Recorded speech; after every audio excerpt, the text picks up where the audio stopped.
Boing. We're here. We're here. It's December. It's our once a month episode. I forgot to upload the picture, so I'm going to do it live. Oh, wait. Do you want to air. pause and do it? No, oh, no, you're going to do it live? Do it right now. Do it live. Fuck it, we'll do it live. Oh, that guy, remember? Fuck it, we'll do it live. Remember Fuck it, we'll do it live, that guy? Remember Fuck it, we'll do it live. That was for all you youngins out there. Yeah, if you're not familiar with... This dude, Bill O'Reilly, he was like a Fox News personality. Anyway, I'm Janie Haddad Tompkins. I'm Paul F. Tompkins. We're a married couple. I'm an actress. He's a comedian. Look, we started this thing during Pandy 2020. And now we're back at it for Pandy 2021. And we have decided, this is our after dinner conversation. We had decided that we will drop a once a month episode. That's right. Instagram is giving me a hard time. Oh. Anyway, we're going to drop a once a month episode, and this is our December 2021. Sorry. That was a close one. Okay, it keeps asking me to add my birthday. What? Don't fall for that shit. I don't want to do that. Don't fall for that shit. And it won't let me. It says log into another account. What? Log out of that. Let's see what happens. Oh, man. Get the Instagram app. What are you talking? That's what I'm on. Are you out of your mind? Do we need to pause for real? Because no, I want people.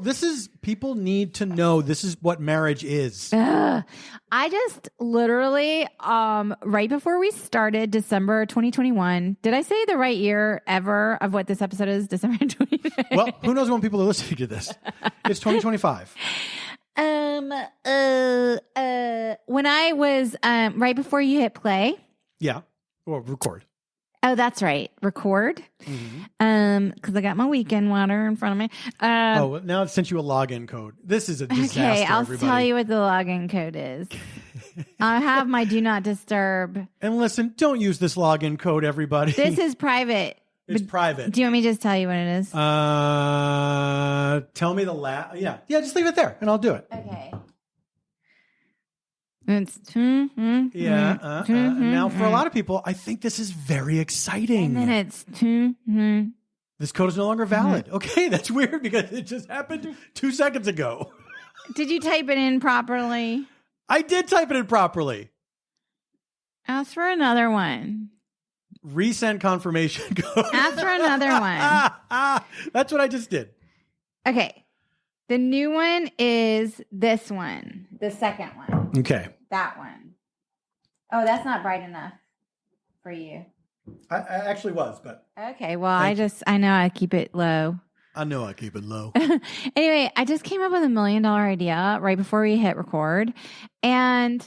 Okay, now I'm back. I'm logged in again. It just says couldn't load posts. So everything's going great. Oh, so it might not even be your issue. It might not be you. I mean, it might be. I never thought it was me.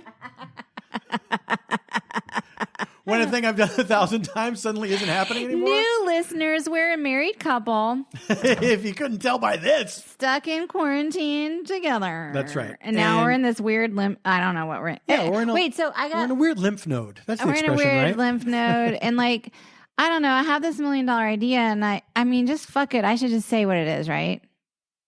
If I say what the $1 million idea is. Just fucking say what it is. If I say what the $1 million idea is. We can trace it back to this podcast. So if you steal it. December 2021. That's right. What's the actual date? This is December 18th. December 18th, by the way, we're a day PM. late. We are a day late and $1 short on the pot. Who cares? Everybody relax. I think I'm probably eating an olive that might give me food poisoning, but. Let's roll the dice, baby. I don't know. Anyway, so here's my $1 million idea. This martini I made is terrible. Something went wrong. Please try again later. I'm going to put my phone down because it's giving me the ajida. You know what I'm saying? Now, this candle is not. God damn. We're cursed tonight because we did it on a Saturday instead of a Friday. We were supposed to do it last night. That's a whole other story. We'll get into that. It's brilliant. We were too tired. That was the whole. Here's the thing. We flew too close to the sun as the holiday season really swings into full gear. And we had a couple things that we canceled plans today. Canceled plans today. All right, so here's my $1 million idea. December 18th. This is an idea guaranteed to make exactly $1 million. Okay, so this martini sucks. Because basically, Why? well, Is here's this part of the idea? yeah, it's part of the idea. I'm having a terrible martini. It sparked the $1 million idea. Oh. You had this idea just now? Yes, that's what I'm trying to tell you, but you were too busy trying to log into faulty I Instagram. wanted people to have a peek behind the curtain. Okay, it's terrible because that fucking vermouth is like 8 months old at this point that we just keep in the fridge. No, you can't do that. Well, that's what I do. That's how I do. You're not supposed to. We I looked did it up. it. We actually looked it up. I understand. And my point is, in sort of like the normal rotation of dry vermouth, is it even possible, unless you're like a bar owner? Right. Or an alcoholic. Point taken. To go through a bottle of fucking vermouth before it like starts to taste like rubbing alcohol. Here's my $1 million idea. You know how like when you get like Chinese food and they'll send you those like little packets of soy sauce? Yes. I think I should come up with a branded vermouth condiment packet. Okay. When do you get this? When you order Chinese food? No, you buy them. You buy like a box of them. Right. And so you constantly have a fresh packet. You can keep them for like up to 10 years or something in your shelf. Well, if you're going to do that, why not just make the vermouth last longer? If you figure out a way to do this, then you could just make the bottle of vermouth last longer. What do so you it mean? can stay in the bottle. Like so you think my $1 million idea should be to somehow reformulate vermouth? Well, that's what you're doing if you're selling these packets, right? No, I'm taking the existing vermouth. Yeah. And I'm selling them in fresh packets. But how do they stay? You're saying so the whole bottle, if you don't open the packet, it keeps longer. That's what I'm trying to tell you. Okay. You know how you can buy a bottle of soy sauce? Okay, you're being very adversarial right now. I feel like I'm on Shark Tank, and I'm like, I just said it.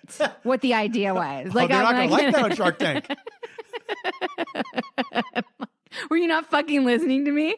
Whatever your name is on Shark Tank, Mark Cuban, or whatever Mr. the fuck. Tremendous, Amazing Larry. I just explained. What? You get a bottle of soy sauce when you go to the store, or when you order Chinese food, you might get those like soy sauces in little packets, and it's always fresh. That's interesting. So you see what I'm saying? I wonder if that exists though. If there's little bottles of vermouth that you can get. I don't want a little bottle of vermouth. First of all, I don't want to manufacture a bunch of bottles. Okay. I want it to be in like a biodegradable, like made out of corn or whatever, sucrose or corn fructose or whatever the fuck Did shit. You almost say corn on the cob. I want it to be made out of corn on the cob. It's corn on the cob, but it looks like corn on the cob, but it's vermouth. No, I want the highest quality vermouth. Yeah. That money can buy. But I want it to be in a fresh pack, and I want it to be a single serve. Now, single serve, you really don't use that much in a martini. So let's just say it's a double serve. Okay. So you'll open the pack, pour half of it in. Then what I do when I get those soy sauce packs, I sort of like lean it against the plate in an upright position. For landing. I'm not even drunk yet. I know, I was just going to say. I literally just poured this drink. You're just so giddy at canceled plans. You can't get over it. By the way, I needed it.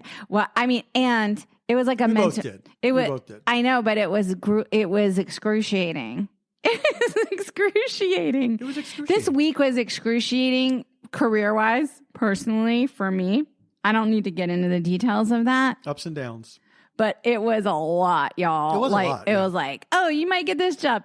Fake out. Oh, you might get this job. Fake out. Oh, you might get this job. Fake out. And now I'm left at, you might get this job. But I don't know the outcome of the last, you might get this job. I don't know what the outcome of that one. Get it. You think I might get that one? Yeah. I kind of want it just because I want a job. But on the other hand, the ones that I got faked out in earlier in the week were like dream jobs. Yeah. They can't all be There dream were jobs. 2 dream jobs in the middle of 2 Jobs. I should just say Jobs. You were up for Jobs, the Steve Jobs movie? I am also playing Elizabeth Holmes in a Theranos. We all are. I auditioned for one of those and I never heard back. And I know who you got were it. supposed to audition for which one? There's like 8. I know. It was the one with Kate McKinnon. Which is now not her. It's Amanda Seyfried because she dropped out. Oh, really? Why did she drop out of one? Because they didn't cast me. Thank you, Kate. Maybe because I think it was more like just like she has 18 jobs. Yeah. That's what I think. And it was also right before Also, COVID, can I just say for real, like the pictures of Amanda Seyfried came out playing Elizabeth Holmes in that Theranos thing, and she flippant, like they got her eyes down. Like I don't know what they, like she has like the crazy big eye. By the way, because I did read the Bad Blood book, like when it came out, like 3 or 4, whenever that thing came out. And so I kind of know very intimately the story of the whole thing. Then I also listened to the podcast and I also watched the Alex Gibney documentary. So I know like the whole thing. And her trial has been going on and it broke for the jury, like broke for deliberations. So like any day now, like she either might walk or be in jail. Like that's, she's gonna walk? I think it's possible. I don't know. I think it's possible. Well, because like the whole defense is like that she was just like abused by her older boyfriend, and that's why she stole from people or something. I don't know if that defense would work for me. I mean, look, I don't understand the whole. I think she's a psycho. I mean, I think she has like, she's psychopathic. For sure. There's something wrong with her brain. Yeah.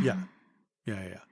I'm not a mental health professional, guys. I am. Isn't that weird? That's so weird. I just became one. Anyway, so now anything I say, you have to take it at face value. I want to just really quick back to my single serve vermouth condiment packets. Okay. Like I just thought of something pretty stylish. Sometimes when you go to like a fancy coffee shop and you get tea, they give you like this, like, it's like a straw kind of stick thing. Yeah. That is like filled with like honey. Oh yeah.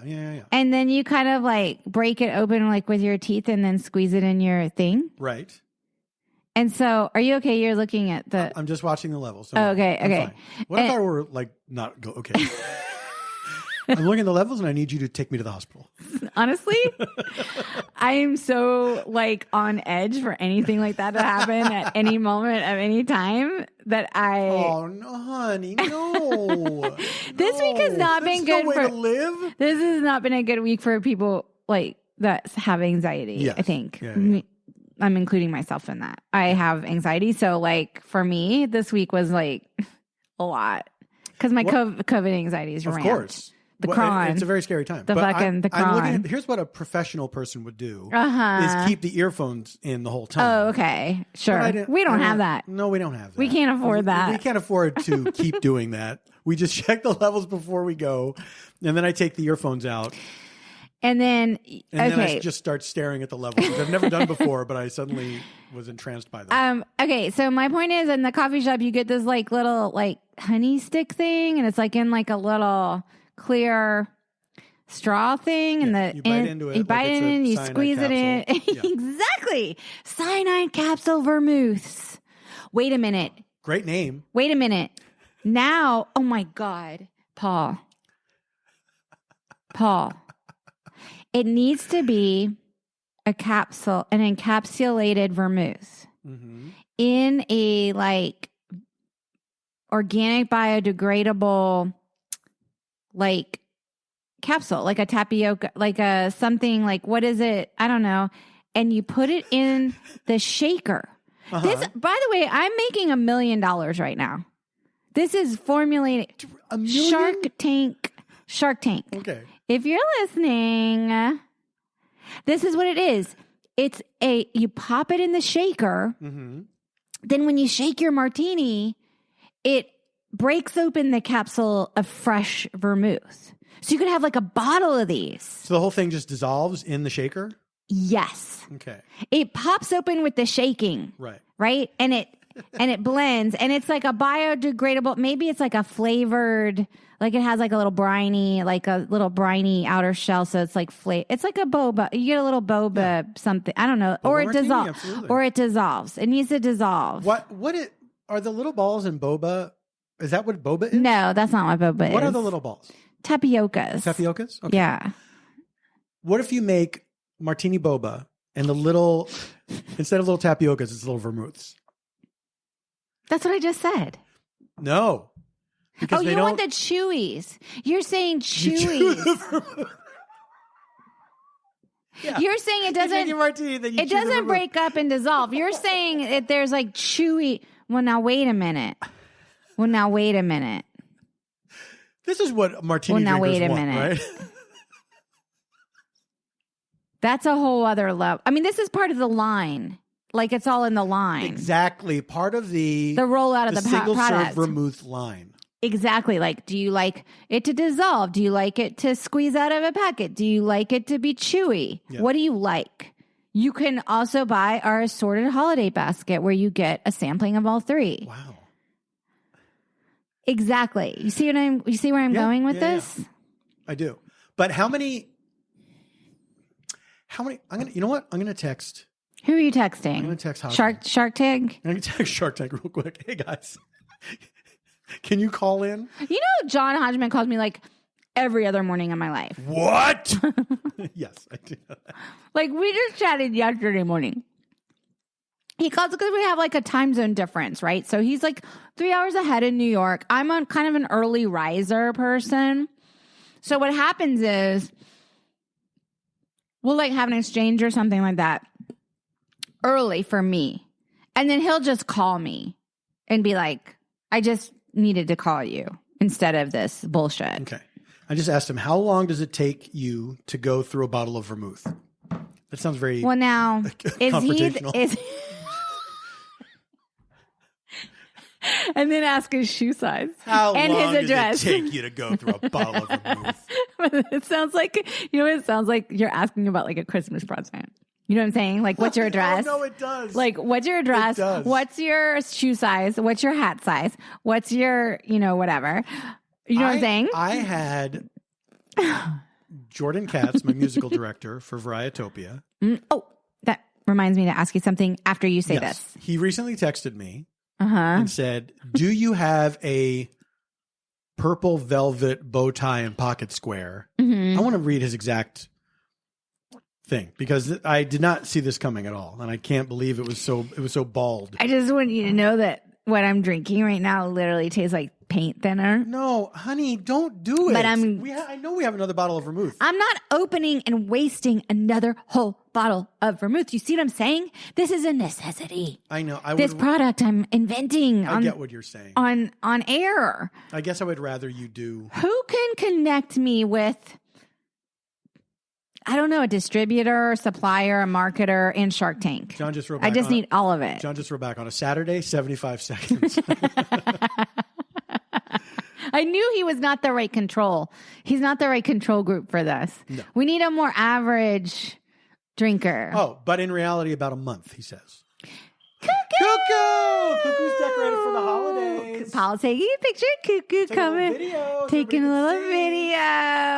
Oh my God, Cuckoo. We love you. We love you. Speaking of Cuckoo, did you get your Cuckoo t-shirts at Kinship Goods? By the way, those weekend water cocktail glasses through our official merch carrier, kinshipgoods.com, sold out like 18 times or something. And then they just got new ones in. So go constantly check their website. Guys, if you're not constantly refreshing Kinship Goods website, you're doing it wrong. Kinshipgoods.com. And they have our Cuckoo t-shirts and they have all kinds of other awesome merch. But I just had to say that because a lot of people have like asked me, I've been less active on socials and they're like, oh my gosh, they're sold out. When are they coming back? And da-da-da. And then I don't answer when it happens because I forget. Because I'm like, because now like we're back in this hybrid model of like getting out into the world again. And, like we already mentioned on our last episode, we went to New York. Paul did those shows in Brooklyn. That's what I was going to ask you about the Brooklyn shows. Here's what, you first found it. Hanging Threads. This is what Jordan texted me. He's asking me, hey, do you have any more of those Varietopia stickers?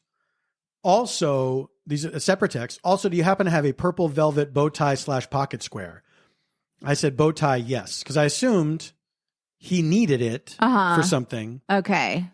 And he said, not matching pocket square though. Okay, I thought I would check. Think I could come by for a few of those stickers towards the end of the week. It never occurred to me that he was. And then he gifted you. And he gifted me a beautiful purple velvet. I would say that is it purple? It's sort of a grayish lavender.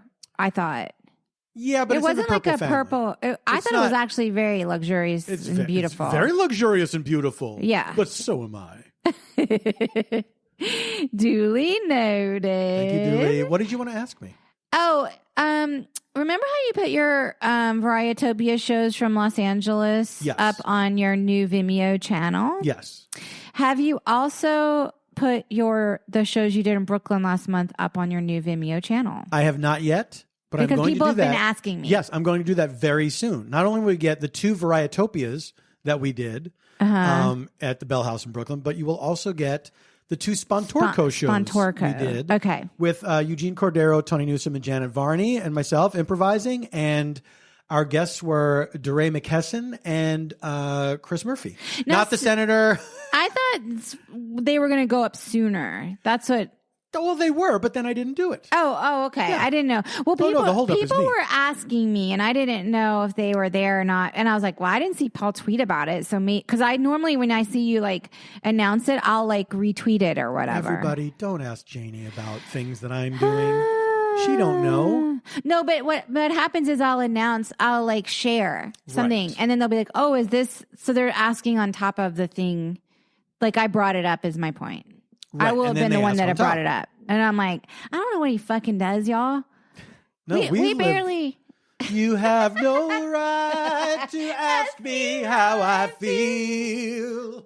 Okay, so anyway, if you know, good song. If you know a marketer, a distributor, a liquor maker, and Shark Tank, call me. If not, I guess I'll just notate it. If you know even one of those things, call Janie. No, if you know all those things. I don't want one of them. I want them all. I know you want them all, but if everybody who knows one calls in, you'll get the things all together. How are they going to call in? Oh, they're going to. You're the one who said call in. I said let me know. Oh, okay. You know what? Fair enough. I thought you said call me. Did I? I thought you did. Maybe call me, maybe. What was that song? Call me, maybe. Remember that one? Yeah. Carly Rae Jepsen, of course. But how did it? Because it was in my. Hey, I just met you. That's right. And this is crazy. But here's my number, so call me maybe. It's a good song. I forgot that song was in my head for a solid 6 months, and I never heard the whole song. Oh, it's a jam, man. But I never heard the whole song. To this day?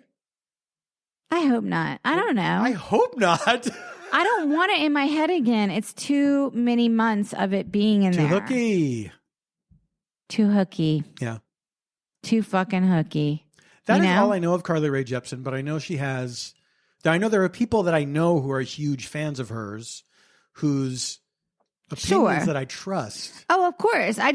In general, like pop music after like 1987. Yeah. That's when I fell off pop. I think. Yeah. When did I fall off pop? Like, I was never like a pop music fanatic. Right. In general. I always liked alt or like country or whatever, but not so much pop. But I enjoy pop when it comes to me. But I rely on other people to bring it to me. Yeah, I think that's the way I rely on like going to Starbucks or like shopping at the grocery store. That's how it comes to me. It doesn't come to me. But the grocery store is always like oldies or whatever. You know what I mean? I don't totally disagree with that. You know what I feel like? I feel like the drugstore is where you're more likely to hear current music. Oh, you're right. Maybe it is more like a Walgreens or CVS visit or something like that. That's where I discover new artists. Is a Walgreens. In general, I do that. But I mean, pop music is so funny to me. Don't you think it's like a weird genre in general? Well, it's how do you know what makes it that? What makes it fit into the pop genre? Yes. Right. Yes. I mean, I guess I know it when I hear it. I mean, to me, it's more of like what makes something in today's music scene. What makes something rock, right? That you would hear on the radio. You know. Oh, you mean like it falls in the rock category? Yeah, but in modern times. Yeah. Interesting. Like I don't know who the current rock bands are. You know what I mean? Yeah. Who are they? I just told you. Like honestly, like who are the current rock bands? Who are the current pop people? Oh, Olivia Rodrigo. Olivia Rodrigo, see Billie Eilish. Definitely. Taylor Swift, obviously. Taylor's version. Of course, K-pop. And Harry Styles. Harry Styles, Un Direczione. But like Harry Styles is like huge among young people. Huge. Yeah. What about Zayn? What happened to Zayn? Who's that? I've never even heard of that. He's also from One Direction. Those are the two that I know. But like Harry Styles has become his own situation. He's his own entity. But I thought Zayn was the first one to leave. This is I all don't stuff even that know I'm who One gleaning Direction from I don't know what. I think this is so funny because a lot of times I learn about things through my I have a lot of mom friends that have like tweens, and that's how I learn about stuff. Like I didn't know JoJo Siwa. I didn't know who that was. Tweens rule the world. For like a long time. And at first when they showed me JoJo Siwa, like my mouth like dropped to the floor. I was like, what is this? Like, I don't understand. Like a cartoon person? Yeah. I was like, what?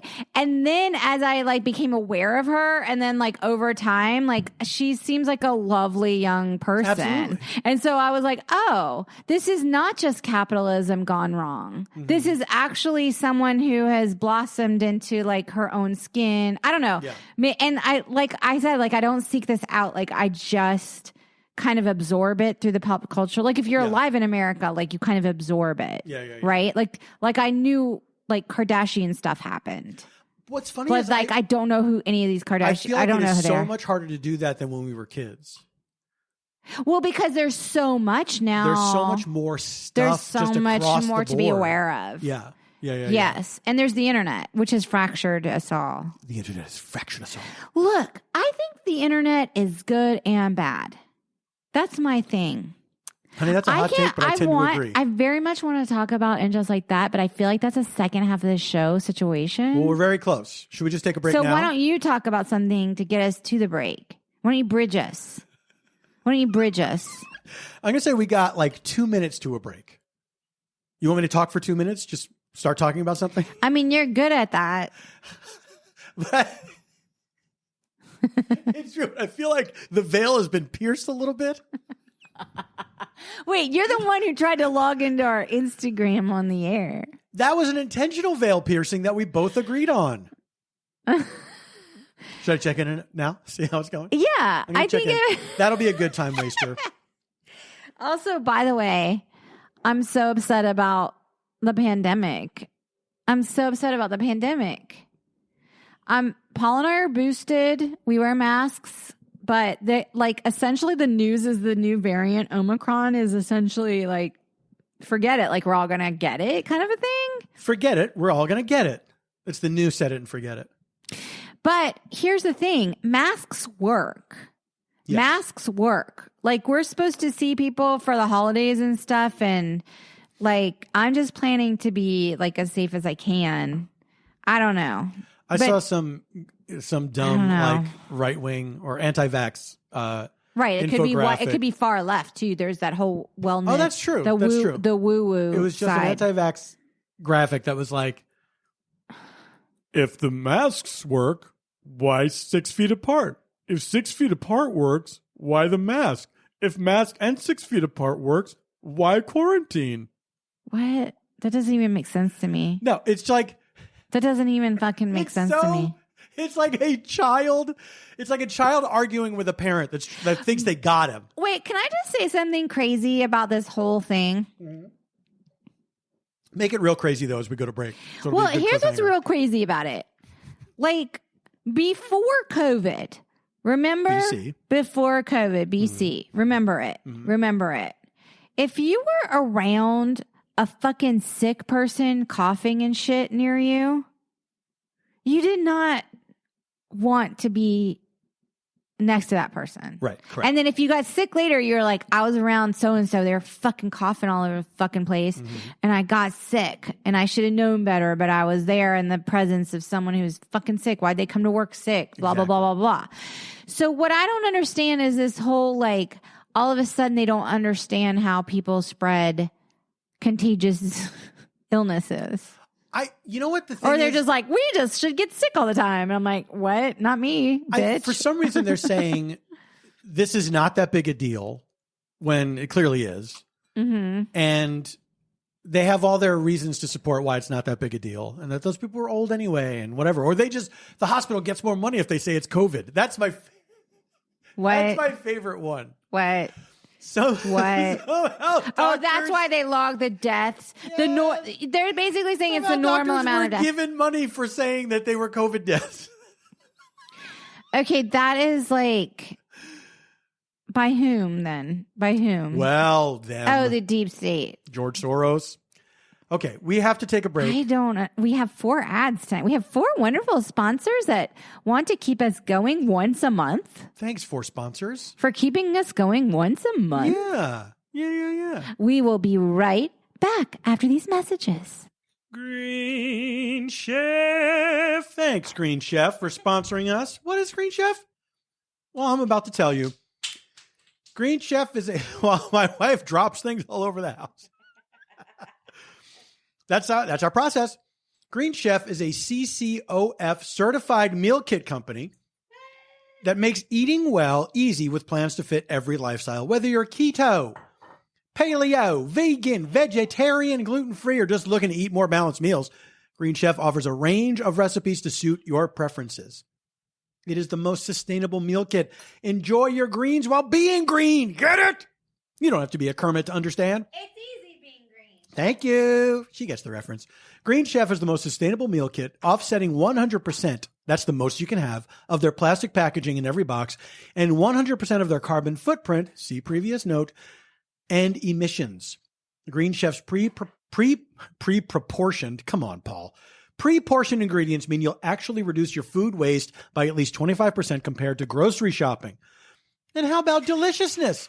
With fresh produce, premium proteins, and organic ingredients you can trust, Green Chef is the #1 meal kit for eating well.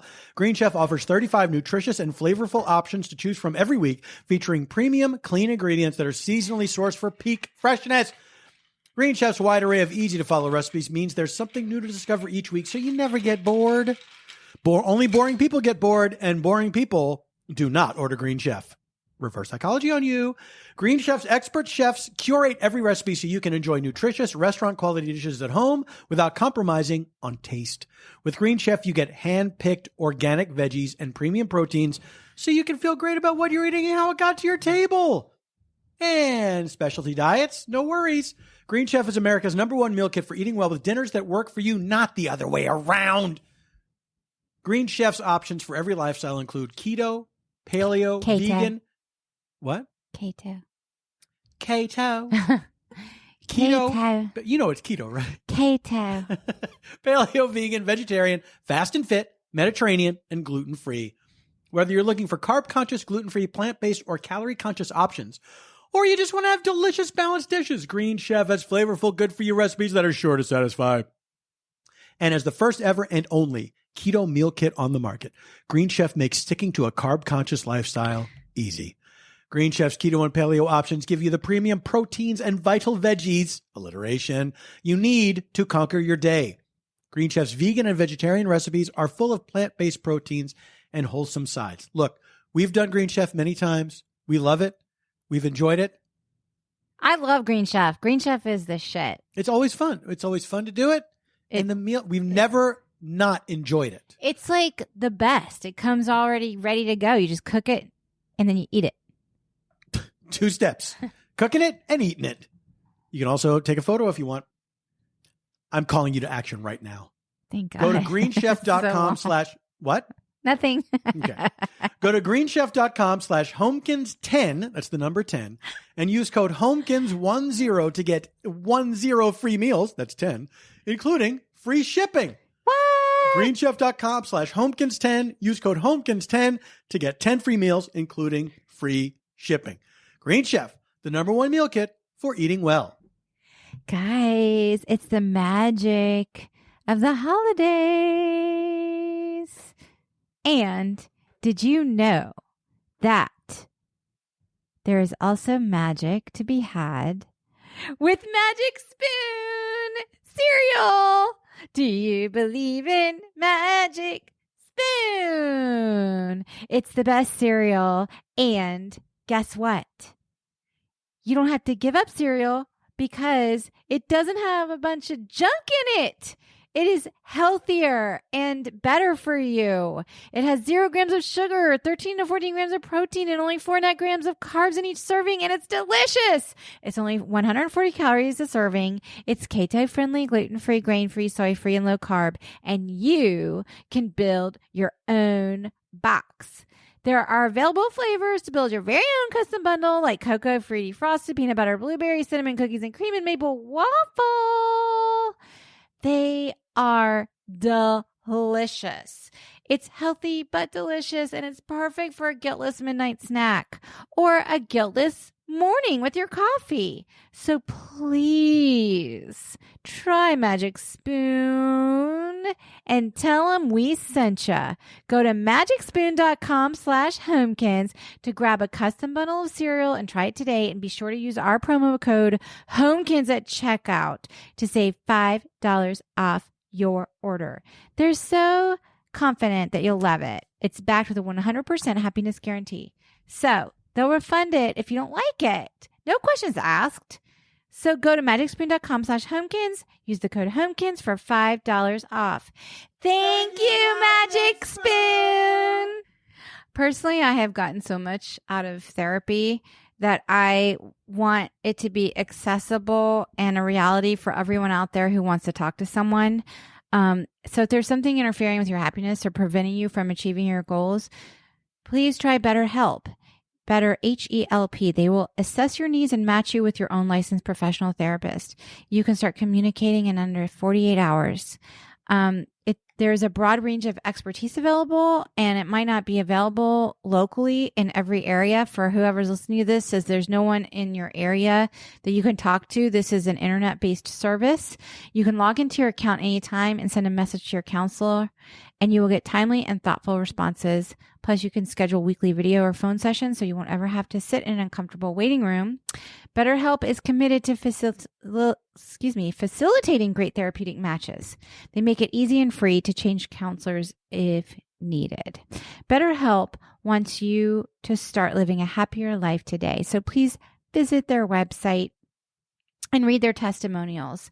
Go to betterhelp.com/homekins for 10% off your first month. That's betterhelp.com/homekins, which is a special offer just for our listeners. And if you've been debating talking to someone, or you've talked to someone in the past and you don't have access to someone, I urge checking out BetterHelp and using the promo "What Have You Got to Lose?" All right. Take care. Hey, let's talk about CBD. And I'm not talking about Charles Belson Diley from Match Game. Are you talking about CBD made by Feals, Feals? Yeah, man. That's exactly what I'm talking about. Are you talking about a high quality CBD tincture Tincture that comes in a beautiful and sleek package that you put under your tongue, and it makes you feel calm and relaxed and takes a little edge off your anxiety? Is that what you're talking about? That's exactly what I'm talking about. Are you talking about what a great gift? I've said that from the beginning. They never told me to say it was a good gift, but I like it because it's small. You're saying Feals never asked you to do that. No. But you are taking the reins. Why? And saying, Because it fucking looks like sleek and like classy. It's like a tiny little bottle with a dropper. The packaging is very nice. Maybe you comes know in a peach colored glass. It's Christmas time. It's holidays. Maybe you know someone in your life who's anxious, who is not afraid of CBD. It might make you calm down right when you're going to sleep. Yes, and exactly. Yeah, don't be afraid of CBD. Maybe it's something you're curious about and you want to try it. Exactly. It's a perfectly acceptable form of taking a natural thing to make you feel calm. Exactly. And feels.com they will guide you through the whole thing. They have a beautiful website. It's a great website that lets you know all about CBD and what you may be afraid of. You don't have to be afraid of. Let me ask you, Paul, because you're not someone who typically embraces the CBD, but when I showed you the Feels CBD, you tried it out. That's exactly right. And what was it good for you? Like what specifically? I like You're it like for a nighttime. I like it for the end of the day. I know. You're a nighttime person. Yeah. I'm a nighttime person. You're a nighttime CBD person. Look, I'm okay. I didn't want to say this in he this likes ad. a nighttime. I didn't want to reveal this. I'm Batman. And so when I go out doing my crime fighting, sure. I take a little CBD and it calms me down. Right, because there's a lot of heights involved. Exactly. When you're like on top of like when you're in Gotham City. Yes. Which, by the way, the traffic from LA to Gotham City is a situation, but you've got that Batmobile going on. Yeah, that makes things easier. But yeah, I do have to get up on a lot of tall buildings. So you put a little I have to Feels swoop CBD down. I put like a little under your CBD tongue. under my tongue, a few drops under my tongue. And then it just like relaxes me. It makes me calm. And then you can fight crime in a less like anxious, insane way. That's exactly right. You don't go psycho on someone. You're just like chill. You're like, stop, unhand her purse. Yeah. You've probably Put it heard down. Stuff about Batman that he goes psycho on people. That's not true. Well, and Feels CBD is kind of like your go-to CBD. It enables it's me your to CBD of choice. reason with criminals in Gotham City rather than just beating them up. Great. And a lot of these guys, I'm going to say I have a 99% success rate in getting criminals in Gotham City to turn themselves in. And I couldn't do that if I weren't so calm because of Feels. Right. So please go to feals.com, feels.com. Use our promo code HOMEKINS for a special offer just for you, our listeners, and check it out. That's feels.com, promo code HOMEKINS. We're back. I'm like eating. All right. Are we going to get in? What are we? There's so much to talk about. Are we going to get into and just like that? Yeah. And just like that, we got into it. So basically, if you're, from another planet or whatever, there was a show on HBO called Sex and the City. First of all, welcome to Earth, Janie. Okay, fine. Welcome to Earth. Welcome to fucking Earth. But, like if you're going to visit. Pardon our mess. Pardon our dust. We're under construction right now. Welcome to Earth. I hope you did a little research. Can you imagine aliens landing before you came? Maybe that's where COVID came from. They were like, oh, this is what we breathe out. We didn't realize it was going to be a problem for you guys. First of all, my second week in water, I just tasted it. It's so much better because I barely used the tainted. Yeah. Removed. Tainted from the poison. What if aliens had to do like a Johnny Depp style video where they apologize for COVID? We're so sorry. We didn't realize that COVID would be harmful for you guys. Here's the thing about if aliens brought COVID. First of all, That video was so funny. I will say this. When you saw the video, I didn't see the video. You don't remember the video? I know about it. I don't know what it was. They took their dogs to Australia. I know what they and it was did. like, you're not allowed to do this. And I know what they this did. For the listener. Oh yeah. Johnny Depp. And his then girlfriend, and they had to like apologize. So they weren't supposed to bring their fucking dogs to Australia. Yeah. Which absolutely was a known thing, and they did it in a way that was secretive. Because rich people do that shit. Rich people do that shit. Rich people have like private jets and they do whatever the fuck they want. Yeah. By the way, you can private jet to Australia. That's insane when you think about it, because that's a really long flight. Yeah. Like you can't just fly like in the. I bet it's better on a private jet. I feel that would freak me out. First of all, I've never been on a private jet. Number one. Number two, I don't know why, but like a private jet makes me nervous, like versus a commercial airliner. Is it because you're thinking of it being very small? No, like I think of it more of it being like outside the sort of rules, right? So they're like doing loop-de-loops and shit like that. Like essentially, like it's the difference between like, oh, I bought this Viagra from Mexico versus like. I don't know why you're using that example. Certainly not something that we've experienced here. I'm saying like I got this Viagra from Mexico, might be laced with fentanyl or whatever. But like versus like I went to CVS and got the dosage my doctor recommended. That to me that's like the private jet thing. But maybe I'm wrong. I mean, that said, I mean, I'm not opposed if someone was like, "Oh, do you want to hop on my private jet to go wherever?" I guess I would just have to in that moment be like yes or no, and I'd probably say like, "Well, yeah," because I don't know. I guess we'd have to look at the stats on private jet crashes versus commercial crashes. I don't know. I mean, what do you think? Have you been on a private jet? I've never been on a private jet. I was on a chartered flight one time, which was weird. Okay. This is a weird story. Okay. I think I vaguely remember the story, and I'm so happy you're about to tell it again. This was way before we knew each other. Yeah. And I was at a New Year's Eve party, and it got down to... Where? At a friend's house. I'm not going to use a bunch of names. Here in Los Angeles. Okay, fine. I'm just trying to set the fucking scene. Jesus Christ. No, nothing in Philadelphia for me ever led to being on a charter jet. So it got down to about, I want to say like a dozen of us left at this party. And it's way after midnight, right? Okay. And everybody's wasted. Sure. Either booze or drugs, whatever. Sure. And so we start talking about going to Vegas. Okay. And so one of the people at the party was the kind of person who had the money to make this happen. Okay. And so we went to... he somehow got this fucking jet. Right. Other people were on it, so it wasn't like It wasn't private. It wasn't private. It was like an Uber. It was like a shared. It was kind of like an Uber pool. But it was the share of jets. How do you do that? I don't know. To this day, I'm like, what was that situation? And do you how know did you any of those happen? people anymore?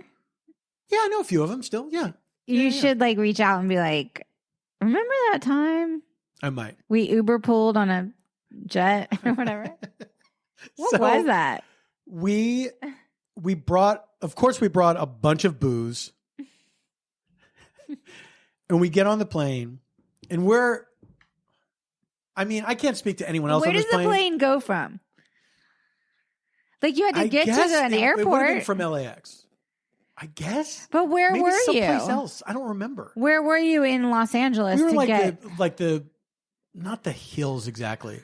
Yeah, we were like near the Hollywood Hills. Yeah. And you went all the way to LAX in the middle of the night? But I don't know. It might not have been LAX. I don't know. Because like you can fly to Vegas from Burbank on a Southwest flight, no problem. I know. I can't remember, so you have to stop asking me. I'll never stop asking. I'll never. I will fucking never. I know. I love you. All right. So wait. So we get to the jet. Yeah. We get on the jet. And we're loud and drunk and everything. And we start drinking our carry-on alcohol. By the way, the other people that are on this middle of the night jet that you're sharing with, they must have been drunk too. What were their stories? Exactly. Exactly. Like, whoa. And it's New Year's Eve. It's now New Year's Day. And so this is so, I feel so nauseous hearing this story right now. The flight attendant tells us once, hey, put that away. You can't drink your own alcohol on this flight. Okay, put that away. And we're like, oh yeah, absolutely. Oh no! And like 5 minutes later, we start doing it again. Of course. And she comes back and says, "Look, I'll never forget this." She said, "You seem like nice kids, but you can't do this." Now we're all in our 30s, right? And she, like in my mind, she was not an older woman. Reminded me of something. Yeah. So we were like properly chastised. We take the flight to Las Vegas, which is like an hour or whatever. Not even. We land. Not that long. Yeah. And it's now like, it's like dawn. And here was the fatal mistake we made, is that if you have not arranged this in advance, you cannot check into a hotel until 3 in the afternoon. 7 a.m. Yeah. Right. Yeah. Unless you pay for like 2 nights, I guess.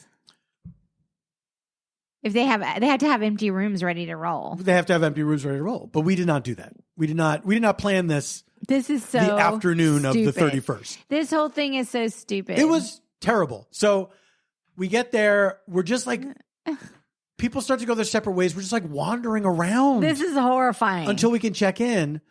By the time 3 p.m. rolls around, we can check into a hotel room. And there's like, I think like 12 of us in maybe 3 hotel rooms, clothes, 2 hotel rooms. No fresh clothes. Yeah. Oh, no. We thought there's no toothpaste. Like, nobody brought anything. We just got on a plane. This is like a nightmare, by the way. Yeah, it was horrible.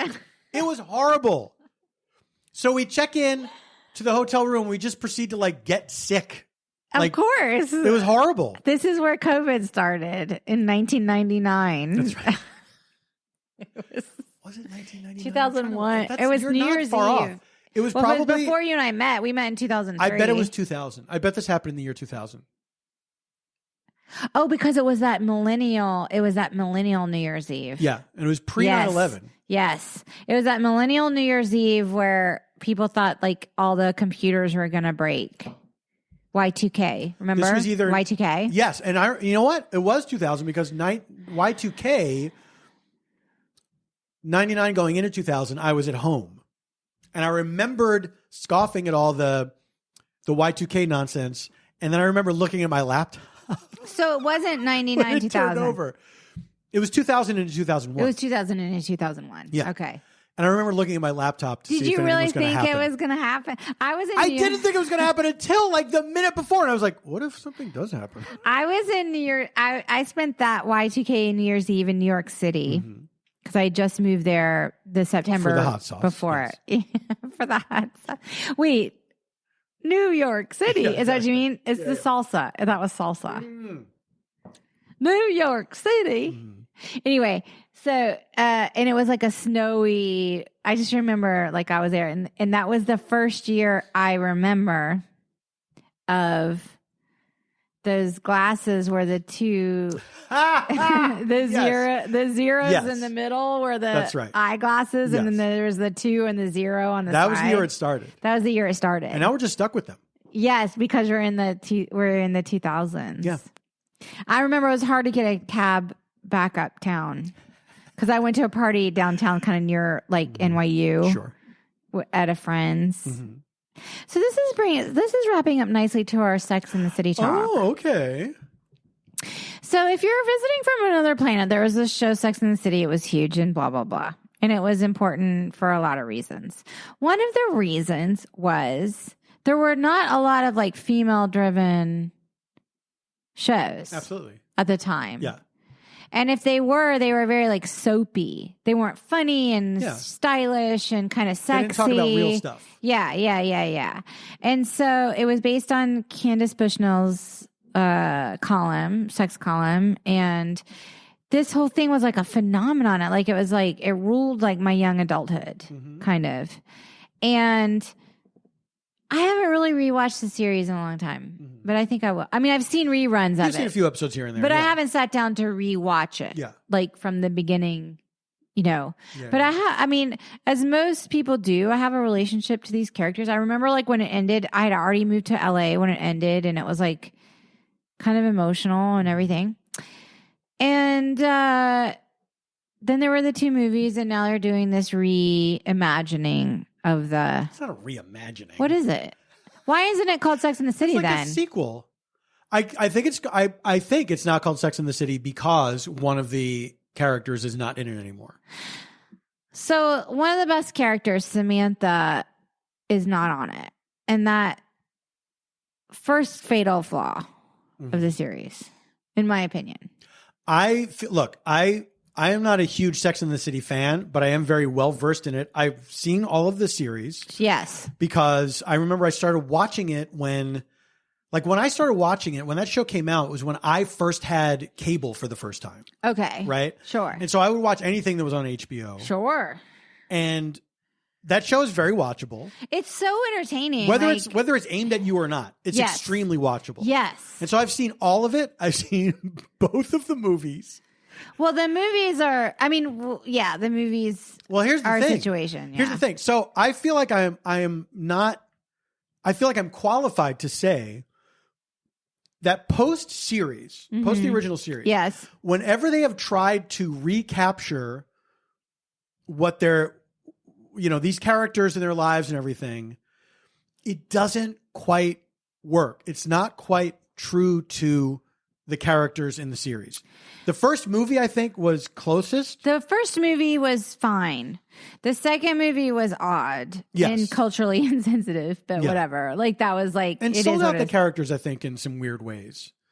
I mean, I feel like they felt... I don't know, because I don't know anyone involved with this show, but I'm wondering if it, like, that second movie that came out that was like culturally insensitive was like, we have to top... Like, I feel like they think the burden of women's, like, independence is on their shoulder, like, worldwide or something is on their shoulders, which is not true. And so they're like, we have to go bigger. We have to, do, put them in these bigger situations where they're not, like, in. Right.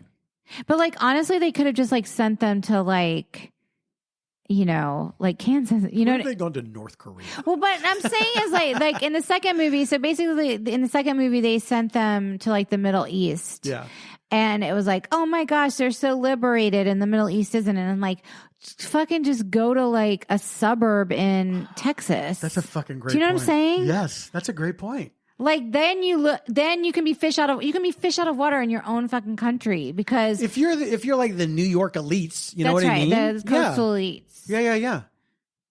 Right. That's a real missed opportunity, honey. Well, I think they wanted it to be kind of big and sort of international. Yes. Yeah. And I think they were like, weren't they like in Abu Dhabi or something? Yeah, they said they were in Abu Dhabi, right? But where was it shot? In like Morocco or something. Yeah.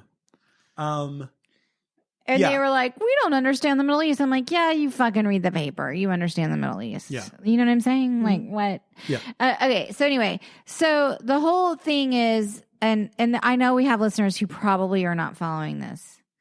So the whole thing is that there were 4 main women characters. And the central character, Sarah Jessica Parker. Okay.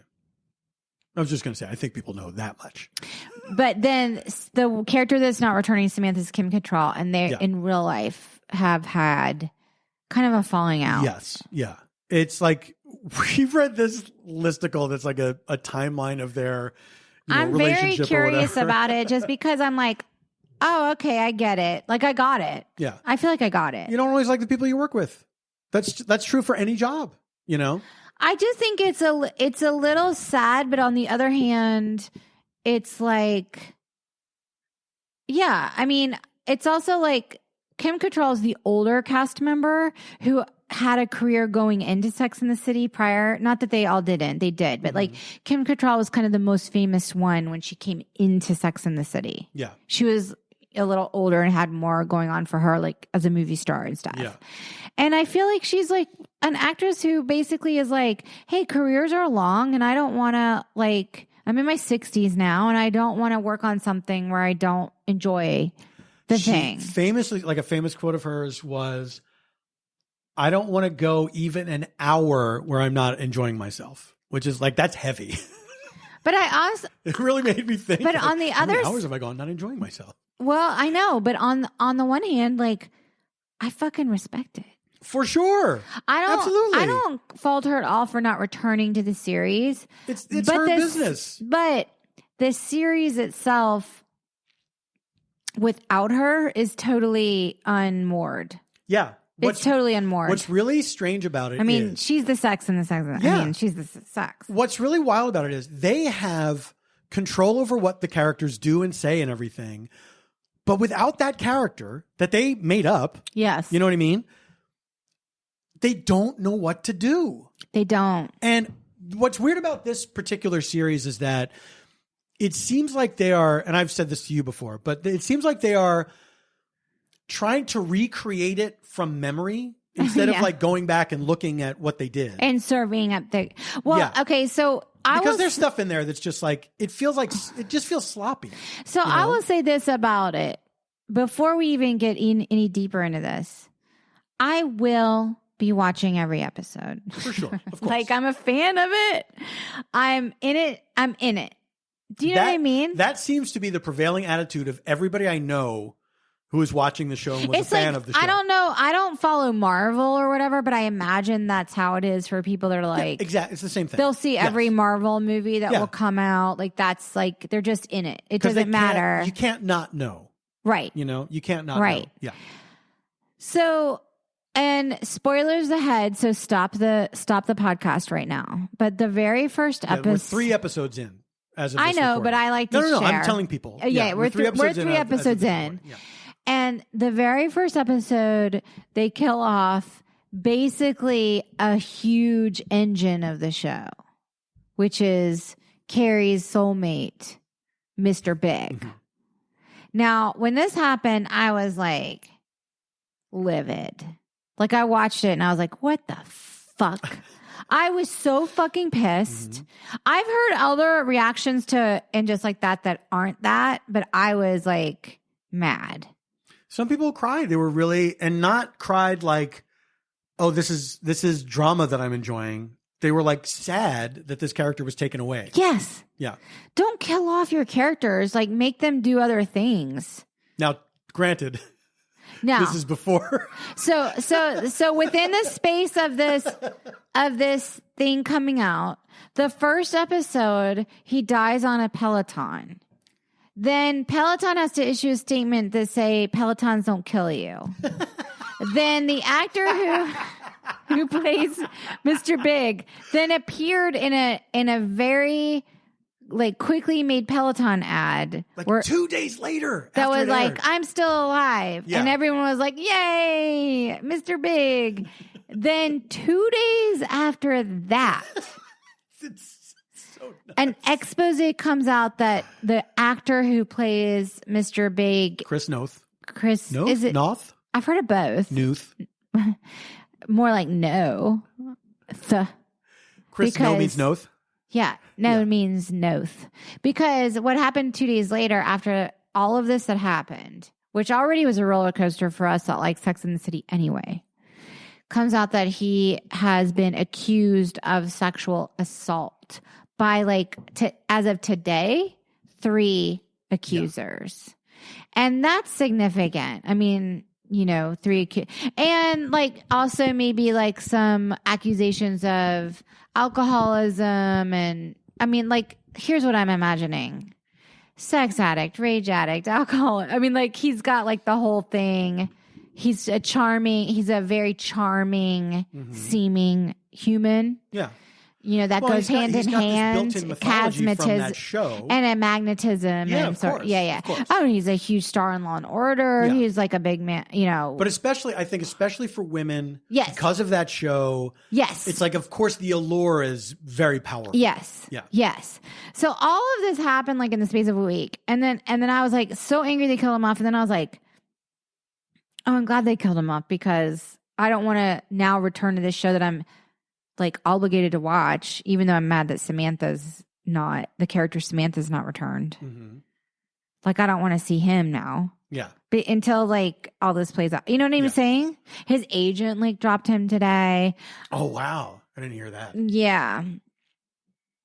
I'm sure he's a very like wealthy, independently. I mean, he was on Law and Order for years, wasn't he? I don't think anyone has to worry about him. No, I'm not worried about him financially. I actually feel like when something happens like this to someone like that has resources, that had this sort of standing in the public eye, had sort of like I don't know, like an admiration in the public eye. Mm-hmm.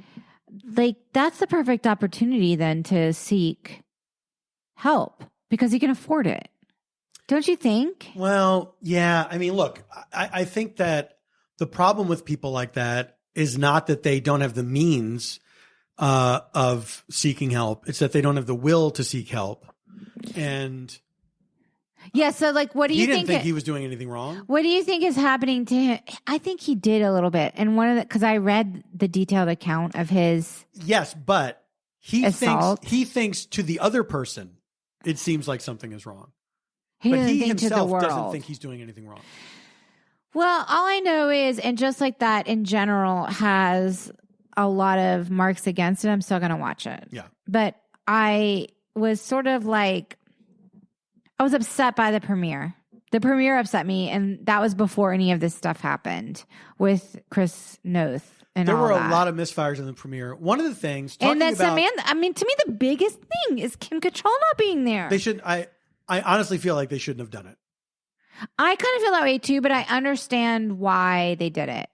There's a huge machinery behind it because people get to go back to work. It's been COVID times. I know, but look, the people connected with that show. I mean, are you reaching back and getting the original crew from the show? I'm sure they're working on other things. Well, maybe. Like, those people are all fine. They didn't need to do this. Right. The thing that sucks about it, really. They do the original costume assistants, I think. Because Patricia Fields is like in her 80s. Exactly. Yeah, okay. But I mean, those people, it's not like they've been sitting around waiting for this to happen. I don't know. You know what I mean? I don't know how I feel about it. I'm so confused. Here's what sucks about how I feel about it. Yeah, I'm listening. And this is probably part of your confusion, is that if you're a fan of the show, yes, and even if you're a casual, a watcher of the show that has the knowledge, like casual knowledge like I do, you know that there's this thing with Sarah Jessica Parker and Kim Cattrall, right? Yeah. So then when you see the show and how they deal with it. Oh my God, I was so pissed how they dealt. Because they're assuming you've taken the side of the people that are willing to do it again. There is no side. Exactly. But it's forcing you to do that. You know what I mean? I was pissed how they handled writing out the character. I've heard people that are like, I'm so impressed how they wrote her out. And I'm like, are you fucking kidding me? Like I thought it sucked. They threw so much shade at her. Yes, absolutely. And they made it like a real life thing in the show. And I'm like, keep the real life thing out of the show. They could have done it. The show was a fantasy. They could have done it in a way that left her with dignity. Left the character with dignity. But they're equating the character with Kim Cattrall. with the actor. That's exactly right. Like, it's so weird. It's so it bums petty. Me out. It's petty. Here's the thing though, why I'm it's like small. why I have like big mixed feelings about the whole thing. Mm-hmm. I love seeing those actresses in their mid-50s helm a show. Like, I want that. Exactly. I want that. Of course. And I love that engine exists. Mm-hmm. But also, I mean, I don't know. They're not really, I don't know. There's something about the series that's a little off. They're all very wealthy. They've all ended up very wealthy. The characters. Yes. Which also reflects the performers. Yeah. You know? Yeah. And so now there's like not much to grab onto in terms of like, oh, like maybe like, you know, struggling in your 50s in New York. I don't know. That's fine, I guess. The original series. There's a fantasy element to it. Well, yeah, of course. But the problem is, to me, this series feels like a movie spread out over however many episodes, as opposed to the original series, which had we're just checking in on the girls. Well, yeah, but the original series had these overarching, or overarching, I can't remember, storylines for a time, you know. Yeah. But each episode would be, this is the episode about this. This is the episode about this. It would be like relatable topics, right? And like dating and yeah. What if this happens? What 30s. If this happens? Yeah, exactly. You're having menopause or whatever. But this feels like the whole thing about Cynthia Nixon's storylines just feel stretched so thin. I feel like Cynthia Nixon's storyline is so like not aligned with her character. Like, her character was like the smartest character. Yeah. And now she seems kind of like out of it and dumb, out of touch and dumb. She was a sharp, cynical character who now feels like she's been transported from Idaho to live in New York City. Like we were listening to something today where somebody was pointed out, like, she's so flustered to be around this black woman, but she's lived in New York City all her life. Here's the thing is that I don't understand about her character, because this is like Sex in the City. They basically were like, she says in the latest episode, this is spoiler, like I said, spoilers, we saw the newest episode. She's like, oh, I haven't had sex with my husband in like 8 or 10 years or something crazy like that. And I'm like, what? 10 years. What? Yeah. What? And it's not that big a deal. Like, we don't talk about it. What? Like, Okay, like, was he maimed? Is he? This is a double cuckoo. Again? This is Hi, double cuckoo. We love you. Also, I messed up all those ads that added time to that I have to edit out. Now that's a little behind the scenes peek. Anyway, I'm just saying, like, they're also rich, and it's like, wait, you didn't get like couples therapy with your husband that supposedly you love for like exactly. You know, like that's so weird. Yeah. There's a lot of things that are just like, too big odd. to not address. But then obviously we're leaning into. Well, they're trying to bridge it to something else. I can see that they're trying to bridge her storyline. In real life is gay, and it looks like they're trying to hint that that character might decide that she's been in the closet for 55 years, which could happen. I'm sure that could. Sure, it happens. Of course, it's happened many times. That's a whole show. Here's the thing. That's a whole show. That to me is a movie in itself, as opposed to 100%. like a 1/3 storyline. 100%. Oh, it's 100%. Wild. Like this whole thing is such a 100%. Mess. Because the thing is that we know these characters so intimately, and for them to be like in one episode, like she's gone from this to that so quickly, it's like, wait a minute, that doesn't track. Yeah. Wait, so for 10 years you haven't been having sex with your husband and you've been like angry, bitter, and miserable? Yeah. And you're not exploring anything like, I know that happens. I'm not saying it doesn't. But these characters are supposedly very like kind of clever and out there. And exactly. Exactly. They're not emotionally. All they do all the time is talk about their feelings. True, but they're not very emotionally intelligent. And I will say, they're not. Which TV characters can't be, because otherwise there would be no show. Good point. You know what I mean? Yes. They have to. They have to be flawed, and they have to fuck up. And yes, exactly. Yeah, and Carrie, man, they've made her fucking insane. But that's what they do post series. You know what I mean? Post the original series, that character, I think they have made a child. You know? Yes. Well, what's so crazy about her character is like now we told you her husband dies because he was on a Peloton or whatever. And like now she's like this grieving widow. Yeah. In New York. Fine. That's an interesting show. Start the show there. 6 months in. Yeah. Okay. Because now the latest episode, it's like, how are you doing? It's been a rough few weeks. Oh, really? You literally lost your fucking soulmate and died in your arms. Yeah. And it's been a rough. Your shoe got wet. And they're like, thank God she's still like looking fashionable every minute. I'm like, that's what you're saying? Like, literal. And then she like stalks his ex-wife that she destroyed. I'm like, none of this. Like, I understand her acting crazy, but she can't look the way that she looks. And in the series, they would make her look disheveled if they needed to. Right. Like if she was having like a hard breakup or something, she would look disheveled. Yeah. But like they literally have made her look like styled to the nines. I feel like this stuff, which doesn't make sense for the show, really. It feels like fan fiction. You know what I mean? Agreed. As opposed to without the people Samantha. Without Samantha, yeah. The best character. The best fucking character. Even if you don't feel that she's the best character, it was the balance of all these four different women, these four different personalities. Yes. It was the balance of four different personalities. Yes. That was the point of the show. It was the point of the show. Yeah. I don't know what to say. I'm so like, we've had so much taken away from us with Omicron and I don't know what to say. You know what I'm saying? Yeah, I do. Is now a good time to say that I was an extra one day on Sex and the City? I think so, because I've never heard this story. When I was living in New York, I worked a lot of different jobs. I had to like pay my rent. Maybe you've heard of it. Audition for stuff. Like I was like hustling, you know? And I guess I'd like registered with like whatever. I was like with a bunch of temp agencies and like working on extra, blah, blah, blah, whatever. And I got called to do an extra gig on Sex and the City. And I was like so fucking excited because number one, I'm a fan of the show. Mm-hmm. Number two, I'd never been to Silver Cup Studios in Queens.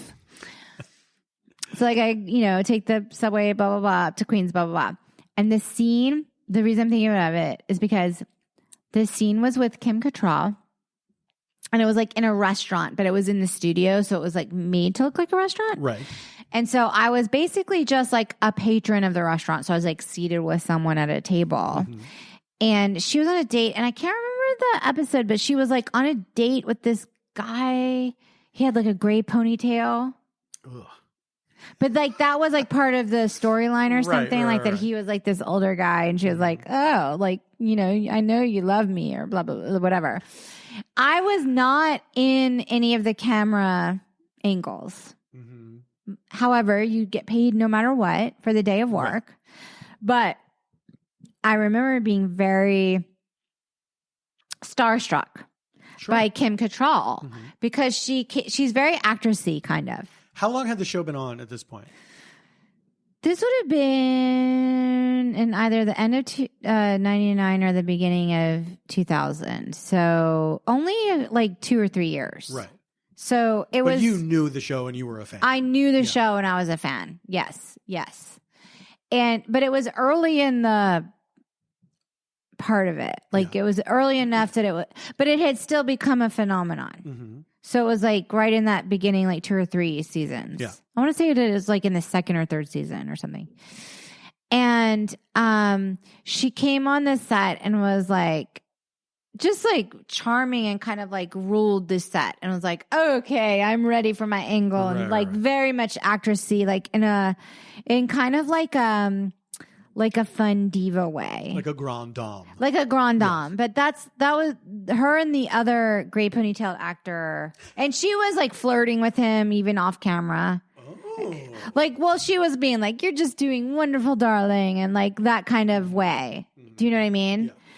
And, honey, I've got to keep the engine running. Yes. Like she was actressy, And, and that was it. And then I got paid for my day. That was the whole story. I have nothing else to add. I didn't see any of the other stars at all. I didn't like interact with. Never heard that story before. There was not. It's not much of a story, to be honest. Don't you think it's not much of a story? I think it's an anecdote that I'm surprised you never shared with me. It's an anecdote. Look, I mean, I can't remember every time I try to make a paycheck. Like, do you know how many things I've done? I'm not trying to hold your feet to the fire here. Do you know how many things I've done? Do you know how many things I've done? To try to make my rent. Do you know what I'm saying? Of course I do. Have you? Of course. Oh, wait, this is actually, have you ever done background work? Now that I'm asking. I never have. I mean, if Mr. Show counts, but I was a writer on that show. That's not being background. I've never done background. No. That's not being background then. No.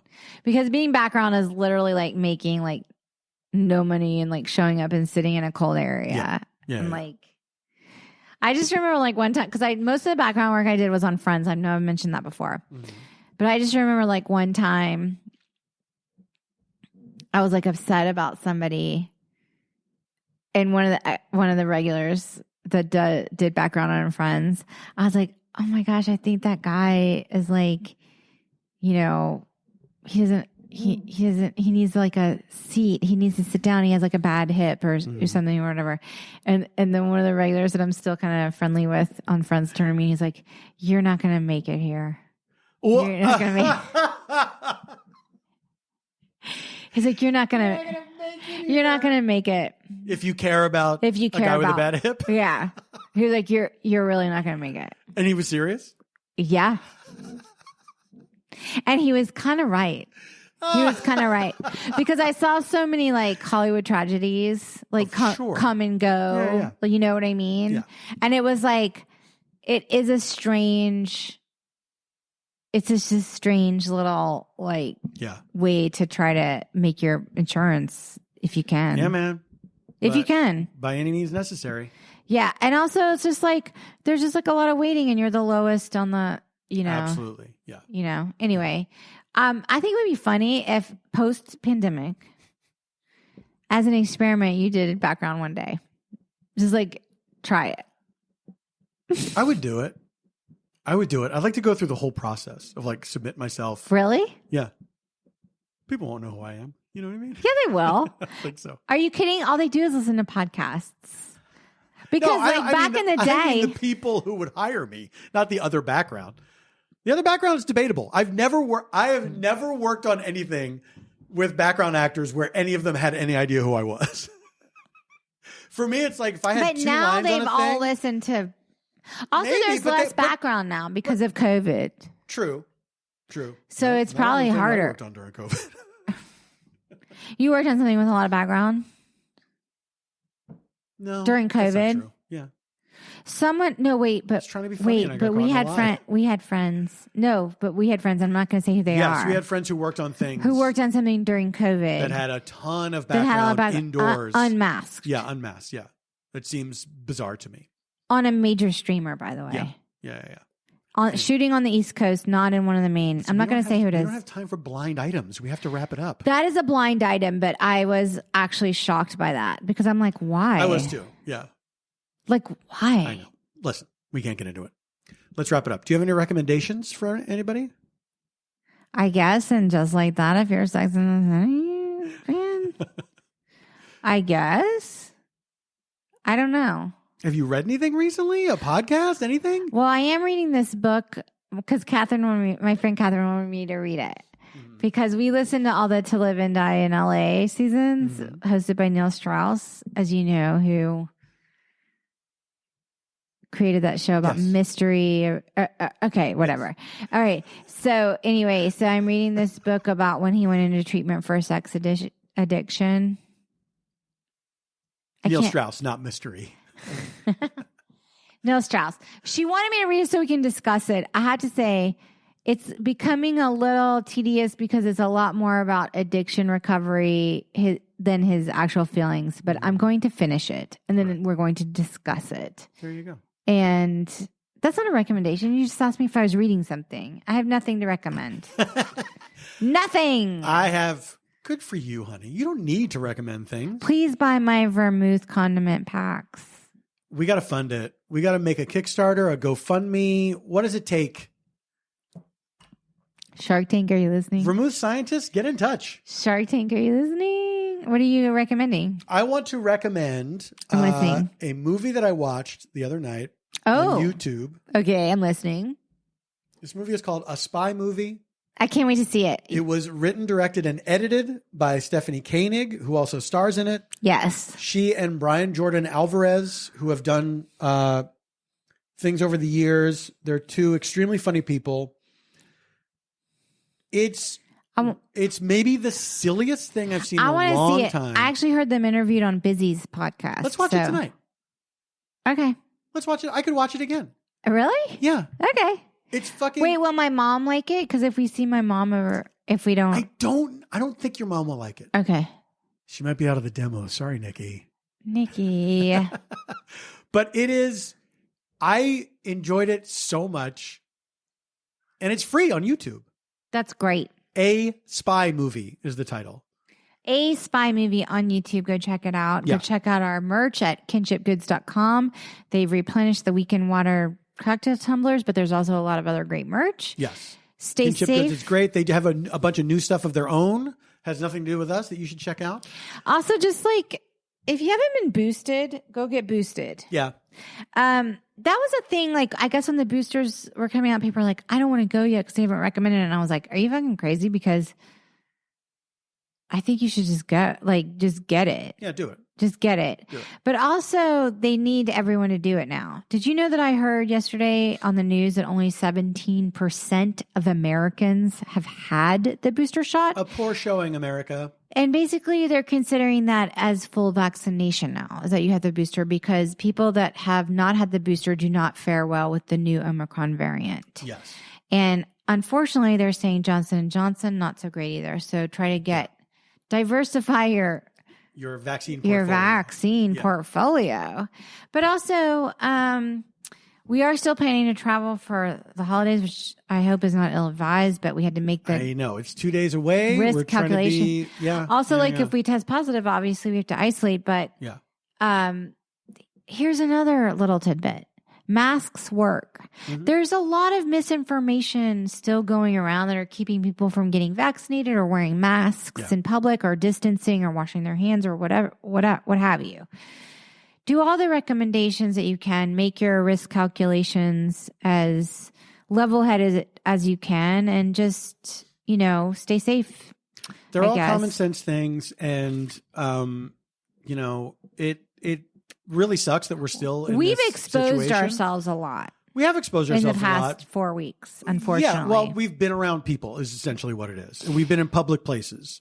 Yes. But I think that not unmasked, though. The public place is masked.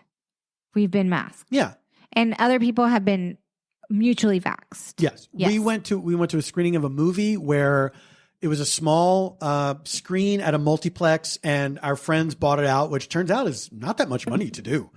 It's actually very, very cheap. I don't know how we got invited to that. We should do it all the time. By the way, thank you. But we wore a mask the whole time we were at the movie. I did, because I was scared. I did too. But everyone went. You had to show vax to even get into the theater. Exactly. Yes. You're vax proof. Yeah. So we're hedging our bets as much as we can. We're trying not to be stupid about it, but we'll see what happens. Here's the thing. I think we're entering kind of this world where we're going to be living with this forever, like the flu. Yeah. And we just try to do the best we can. Yeah. I don't want anyone to get sick. I don't want anyone high risk to catch it from people who gotten sick. Mm-hmm. So please be careful. But I don't know. I mean, I'm also think we're stupid for traveling, but I have to see my mom. I just have to see. I can't. I know. I don't want my mom to be alone. We're gonna test before we go, and we'll see. You know, and fingers crossed. A lot of this is fingers crossed, but a lot of this is like we're all doing the best we can. Trying to be smart. Yeah, it's not a matter of just stay home anymore. Yeah, because now we have vaccines and other things. So now it's more of a calculated risk as opposed to a stupid risk. Yeah, I don't know. But try to have a wonderful Christmas. We're not going to talk to you until January. Yeah, have great holidays, everybody. We'll be back next month. Stay healthy. We are on Instagram at stayfhomekins, Twitter at stayfhomekins. If you want to write to us, it's stayfhomekins@gmail.com. Please do. We should do a watch along soon. Oh, yeah, we should do a watch along. Yeah, maybe we'll do a holiday watch along. We'll figure something out. Oh, that would be fun, actually. Yeah. We should take our stuff to South Carolina. If we test negative, it's still good. Oh, we can still be here. All right, everybody, stay safe. Stay sane. And stay strong.